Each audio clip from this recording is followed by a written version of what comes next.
What if I told you the biggest lie you've ever believed is your own life? Not because you meant to live a lie, but because somewhere along the way, without even noticing, you stopped being you. You're not as free as you think. Not chained by steel or locked behind bars, but trapped in a prison made of your own compromises. Every time you kept quiet to avoid making waves, every time you lowered your gaze to dodge failure, every time you laughed politely while something inside you begged to scream, you laid another brick. And now, that pressure in your chest, it's not just stress. It's not just anxiety. It's the unbearable weight of pretending to be someone you're not, all to impress a crowd that never even looked up from their phones. Here's the part that cuts the deepest. No one forced you to give yourself away. No one held a gun to your head. You did it voluntarily. You traded your truth for approval, your rawness for polish, your soul for a fleeting sense of acceptance. But now you're awake, just enough to feel the dissonance, to glance inside and ask, what part of me is still mine? And what's just the residue of fear? Fear of being judged, rejected, alone? If that question stings, good.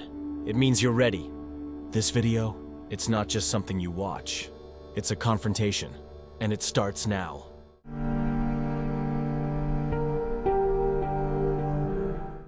They told you control was the answer. That if you just micromanaged every piece of your life, everything would fall into place, perfectly. But here's the truth that no one wants to face. Control is a beautiful illusion. It's a cage disguised as clarity. A distraction that keeps your hands busy while your soul grows quiet. And the more you cling to control, the more life slips through your fingers. The more you tighten your grip, the more anxious you become. The more obsessed you get with order, the more chaos creeps in unnoticed. The more you try to steer every outcome, the less you actually live. And the more you resist change, the harder it hits when it finally inevitably arrives.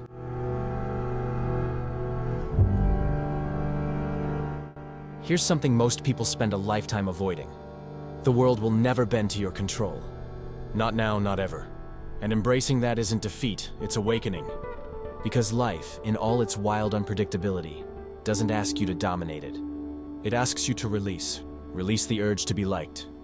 Release the fear of stumbling. Release that carefully curated mask you wear to dodge judgment. Now picture this. What if, for just a moment, you stopped obsessing over how others see you? What if you silenced that inner critic who always whispers, "What will they think?" Who would you become if no one was watching? What would you choose if the fear of being judged no longer controlled you? That image, however fleeting, is the real you. The unfiltered version buried beneath expectations and roles. But let's not sugarcoat it. There's a reason you cling to control so desperately. It's not just habit, it's fear. Because deep inside, you suspect something terrifying. Without all the labels, without the pressure, without the roles you've played for years, who are you? You worry that once you shed the armor, there may be nothing left. That your identity has been so diluted, so entangled with outside approval, that if you let go, you'll vanish. But here's the paradox Montaigne saw from his solitary tower centuries ago. Only when you release everything that you're not, do you begin to see who you truly are. And the freedom you're chasing? It's right there, waiting on the other side of that fear that's been holding you back. Not in some best-selling manual, not hidden in a guru's speech or spiritual ritual, but right here. Right now, in this precise moment, quietly waiting for you to say, I don't need permission to be myself. I don't need to control what can't be controlled. And I sure as hell don't need to pretend anymore. But before you say those words, take a look at your hands. Because you're still gripping something, that rope you've been holding onto for dear life, the one you're convinced is saving you, it's not. It's choking you. Slowly, silently, every single day.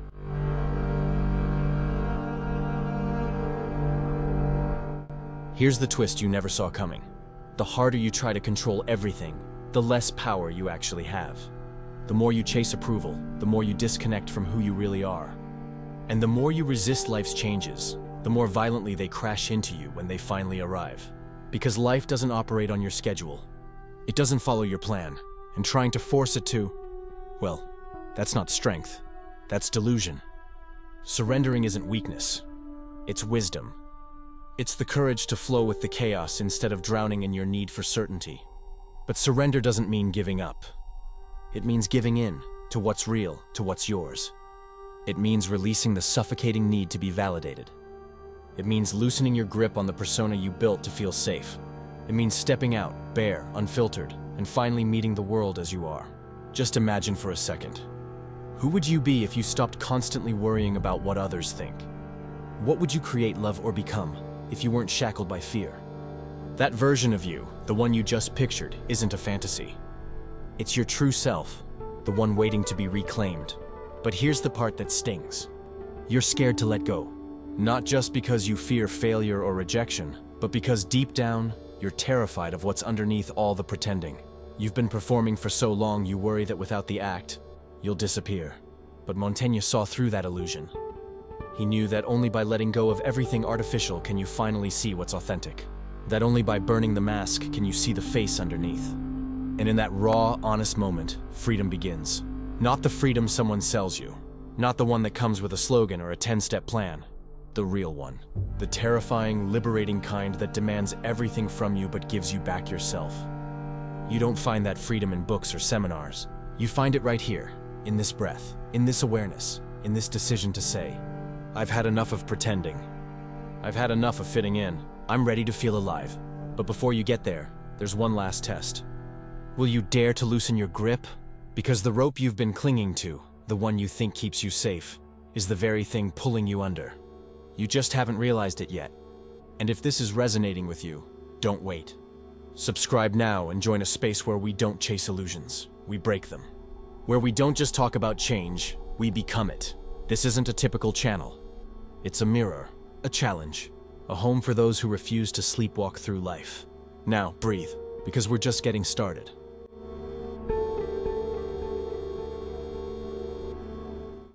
And once you do, the choice becomes clear.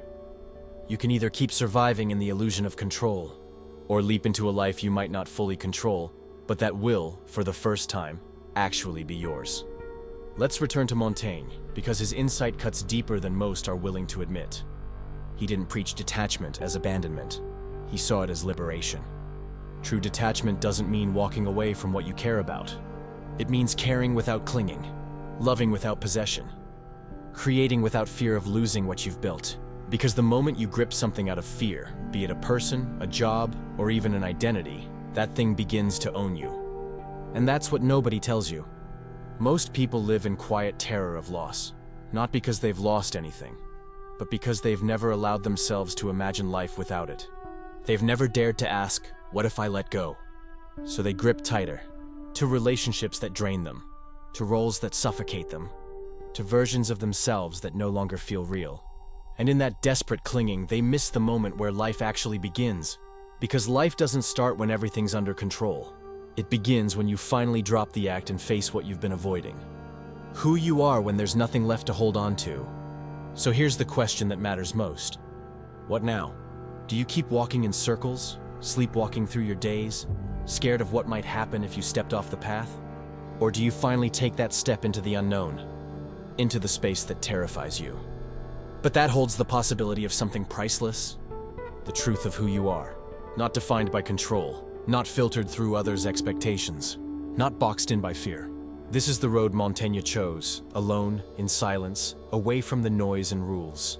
And now, that same road stretches out in front of you. The only question left is, will you take the first step, or stay behind, watching your own life like a stranger in the audience? No one else can answer that for you.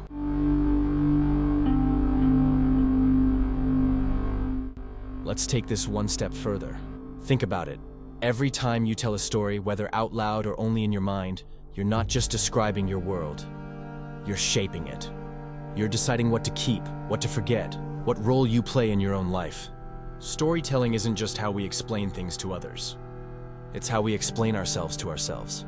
Each time you narrate a moment, a thought, a dream, you're standing in front of a mirror. And that reflection, distorted or clear, is who you think you are, or who you desperately want to become. In that sense, storytelling becomes more than expression. It becomes transformation. Every character you imagine, every decision in a fictional plot, every emotion you attach to a narrative thread, it all reveals pieces of you.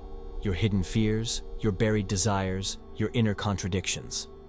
We often forget, fiction is a rehearsal for reality, a sandbox for the soul. It's a space where we can test emotions, take risks, and rewrite outcomes without real-world consequences. And in moments of global chaos, like the ones we live in, stories become even more vital.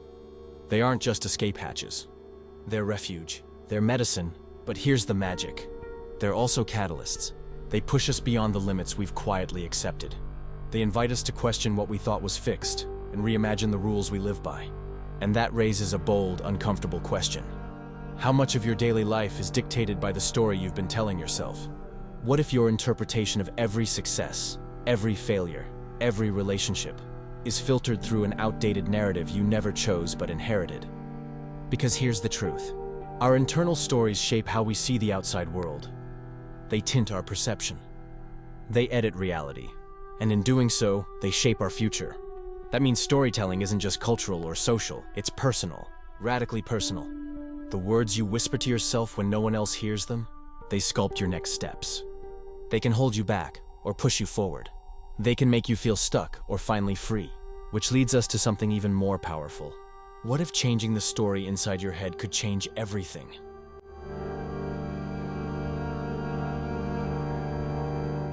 It's not hard to believe that countless people live trapped in stories they never wrote.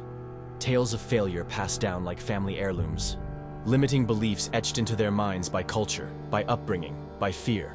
And yet, they treat these inherited scripts as truth, as law, as if they were carved in stone. But what if they're not? What if reclaiming your own narrative isn't just empowering, it's revolutionary? To rewrite your story means more than healing the past. It means stepping out of the role of victim and stepping into the role of author.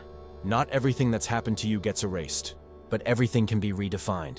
You can choose to see your scars as symbols, your failures as pivots, your silence as space to breathe before the breakthrough. And here's something wild. The stories you tell yourself don't just shape how you act, they shape how others see you. Because when you believe in a certain version of yourself, good or bad, people tend to reflect it back. Your narrative becomes a kind of invisible script that everyone around you reads from without even realizing it. In that way, rewriting your story isn't just personal development. It's a life strategy. But to truly write something honest, something powerful, you must embrace the mess. Because we aren't linear. We don't live in clean chapters. We're full of contradictions, dark moments, sudden turns. And that's not a flaw. It's what makes your story worth telling. The most compelling narratives? They don't wrap everything up neatly. They leave you breathless, raw, asking new questions in the middle of old answers. That's the beauty of being human, of being unfinished. And maybe the most poetic truth is this. We're always rewriting. Every conversation, every silence, every choice is a new sentence in the story of who you are becoming. Whether you're aware of it or not, you are the pen. And the page is still open. And if you followed this journey up to now, there's something you've probably already felt deep inside. You're not a background character in someone else's script. You are, always have been, the writer. This life, it's your rough draft. Messy, unfiltered, glorious. And what makes it even more powerful is this. There are no final versions. Each morning, you wake up with the chance to turn the page, not just to write what comes next, but to rewrite what came before. That heartbreak you thought defined you, it might have been your turning point. That moment of failure, it could be the very place your comeback began. This is the alchemy of human experience, to turn wounds into symbols, mistakes into chapters that matter, silence into moments thick with meaning. And just when you think the story has settled, comes the twist. What if the real art of living isn't about knowing the ending, but being willing to keep writing without one? Because there's a strange beauty in not knowing what genre you're in. Comedy, tragedy, epic, maybe all three at once. That uncertainty, that mystery, it's where freedom lives. And maybe, just maybe, the most unforgettable stories aren't the ones that close with a perfect conclusion. They're the ones that leave you aching to keep going. Because deep down, you know, it's not finished yet. And now, here we are, at what seems like the end. But you know better, don't you? Endings are often just beginnings in disguise. So if even a single word of this journey stirred something in you, hit that subscribe button, turn on the bell. Because this isn't the end of a video, it's the start of a transformation. And leave me a simple sentence in the comments. I reclaim my story. That way I'll know you made it to the end. That you're one of us. A curious, courageous soul who refuses to live on autopilot. This space, this channel, this voiceover, it's not just about content. It's about community. One made of seekers, rebels, narrators. People who know that asking the right questions is far more powerful than chasing easy answers. So I'll see you in the next episode. You might not find certainty there, but you will find better questions. More dangerous ones. More liberating ones. Until then, close the book. But don't shelve it, because the very next paragraph could rewrite everything.